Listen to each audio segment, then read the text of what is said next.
Hola, ¿qué tal? Yo soy Juan Carlos Ballesta, los saludo, les doy la bienvenida a otra crónica calidoscópica presentada por revistaladosis.com.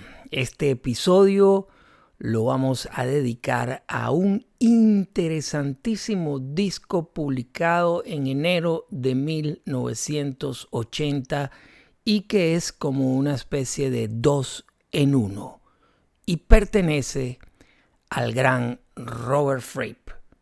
Acompáñenme.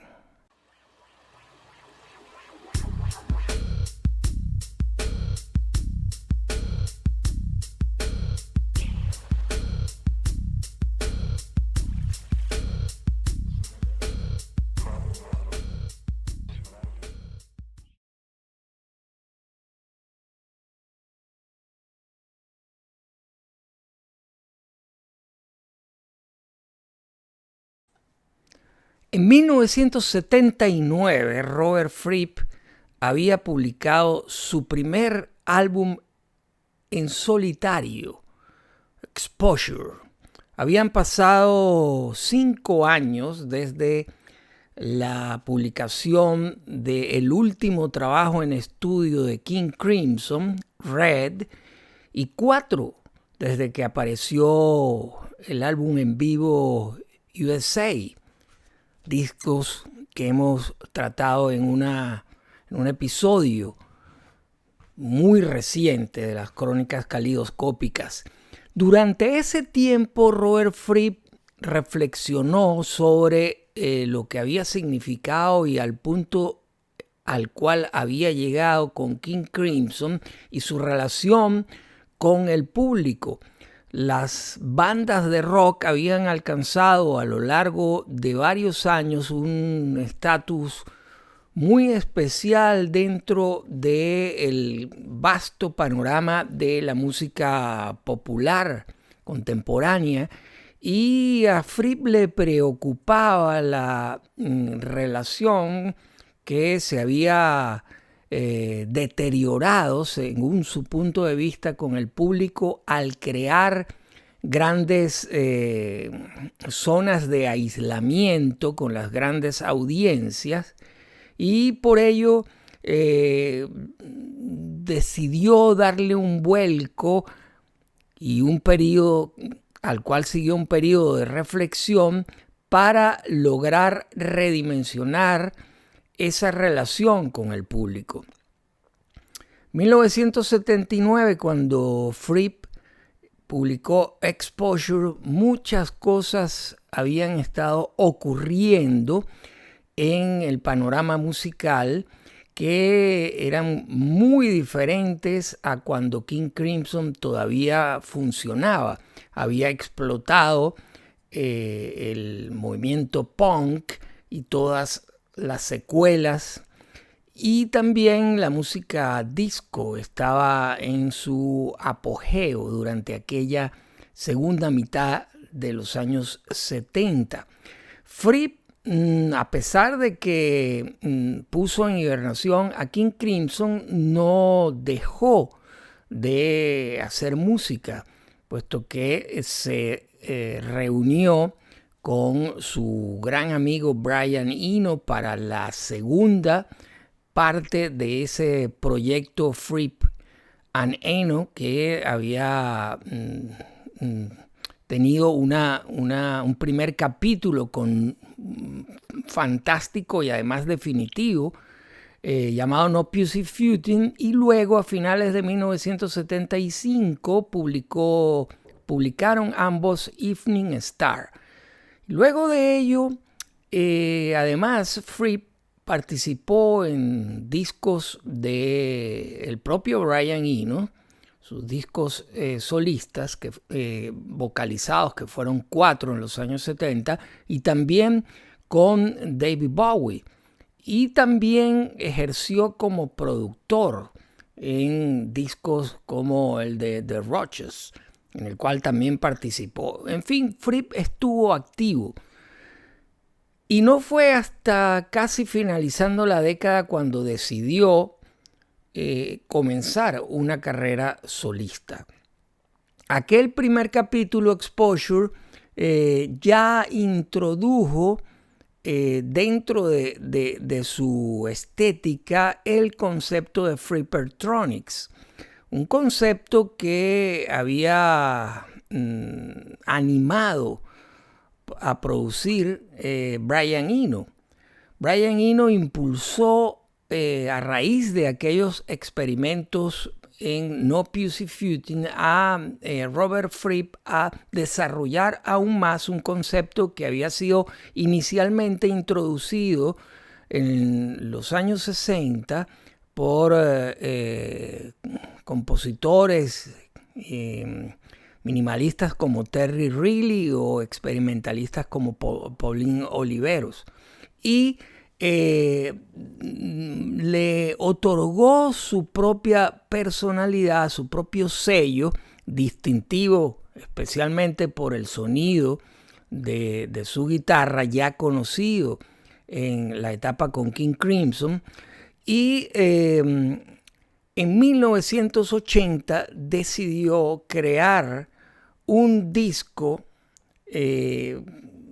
realmente único en su estilo, un disco que en realidad es como si fuera dos discos en uno, y de hecho Robert Fripp le dio un nombre a uno de los lados, God Save the Queen, y otro nombre a el otro lado, Under Heavy Manners. Ambos lados son totalmente diferentes, pero están enlazados por los Freepertronics.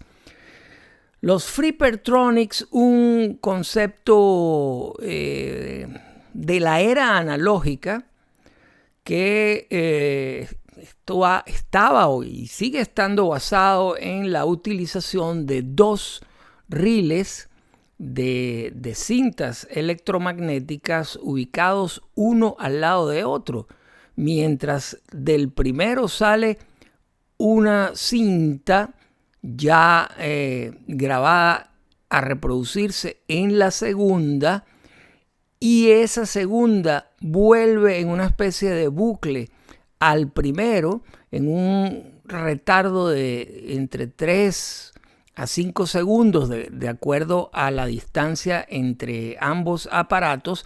Se va produciendo una especie de sonido en loop, en bucle, que se va repitiendo y va adquiriendo un sonido hipnótico, envolvente, que pudiéramos incluso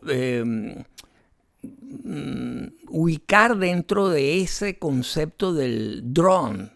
Y el drone, a su vez, no es otra cosa que esa forma milenaria, mántrica, de crear sonoridades repetitivas. El uso de la repetición siempre ha sido, especialmente en la música electrónica y en el minimalismo, una forma de lograr la hipnosis en el oyente. Y Fripp, a través de estos Freepertronics, logró algo que venía buscando justamente desde los tiempos de King Crimson, que es poder lograr frente a audiencias pequeñas esa conexión tan vital para un artista con su público. Y por ello, en el año 1979 hizo algunas presentaciones con sus Freepertronics que fueron a parar a este disco. En el lado A, en God Save the Queen, utiliza lo que él llamó Pure Freepertronics, es decir, esas grabaciones en tiempo real sin modificaciones posteriores, y las utilizó aquí en el lado A. El otro es el Side 1, el lado 1.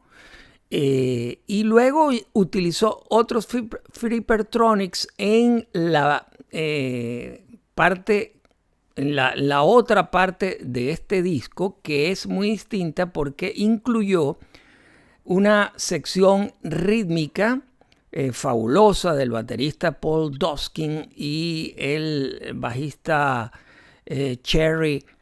Busta Cherry Jones, y la voz bajo un seudónimo de David Byrne en uno de los temas. Él bautizó esa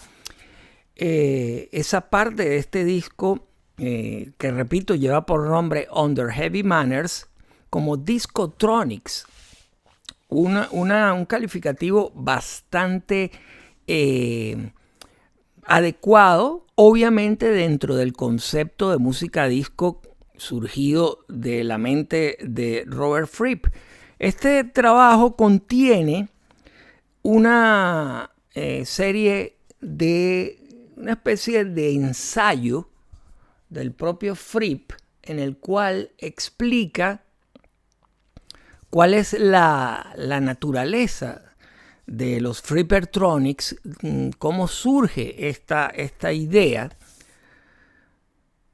Y es muy interesante, sobre todo, conocer el origen de estas ideas, de su relación con los conceptos de su amigo Brian Eno y también de los orígenes que pudiéramos ubicar incluso más atrás en la música concreta de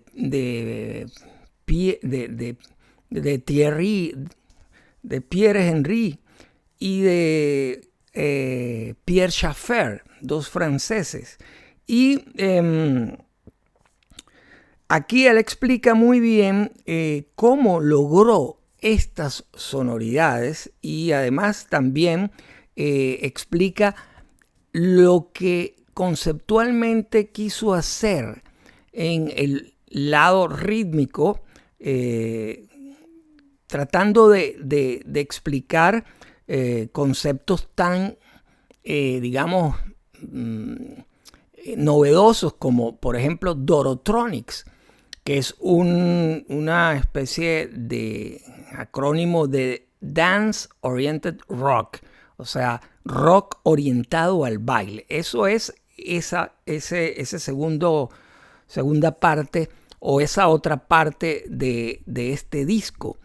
Y explica muy bien, este disco merece la pena tener, si no consiguen la edición original, pueden buscar la edición más reciente en 200 gramos y en formato carpeta, que publicó Robert Fripp a través de su sello Discipline Global Music, porque realmente es un momento muy importante en el cual Robert Fripp, junto a unos pocos artistas de su generación, todos amigos, lograron sintonizar con los tiempos que corrían. Me estoy refiriendo a Brian Eno, por supuesto, a Peter Gabriel y a Peter Hamill, todos ellos colaborando entre sí. También había colaborado Robert Fripp en los primeros discos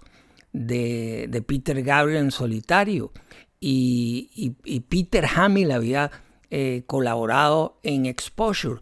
De modo que estos artistas lograron de alguna manera sintonizar, no perder el tren de los tiempos a finales de los 70 y principios de los 80, y tal es así que Robert Fripp reflotó a King Crimson en una nueva encarnación cuya sonoridad era muy diferente a la conocida y que trastornó y trastocó bastante el cerebro de muchos de los fans de King Crimson, que no esperaban algo como esa trilogía de Discipline, Beat y Three of a Perfect Pair, de la cual hablaremos en otro episodio.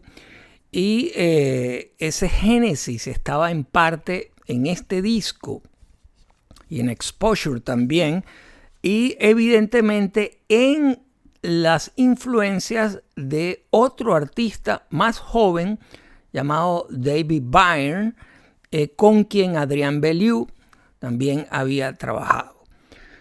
De modo que este disco, God Save the Queen Under Heavy Manners, es uno de los trabajos más arriesgados y más importantes e interesantes de la larguísima trayectoria de uno de los grandes genios musicales de nuestro tiempo, Robert Fripp.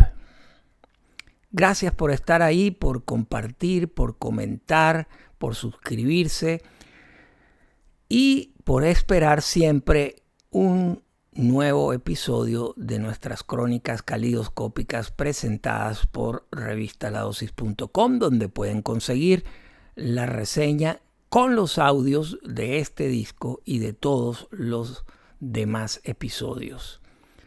Gracias. Yo soy Juan Carlos Ballesta.